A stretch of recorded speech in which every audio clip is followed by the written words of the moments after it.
In today's video, I am going to show you how to recover your deleted messages on Instagram. Therefore, without wasting any of your time, let's jump to the video.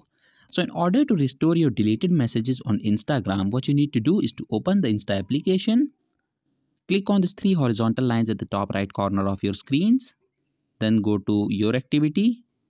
Now scroll down and click on this last option that says download your information. Tap on request a download.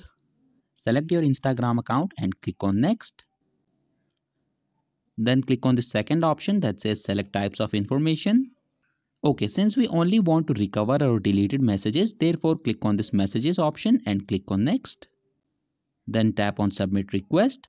Once you click on submit request, a file containing your deleted messages on Instagram will be sent to your email address.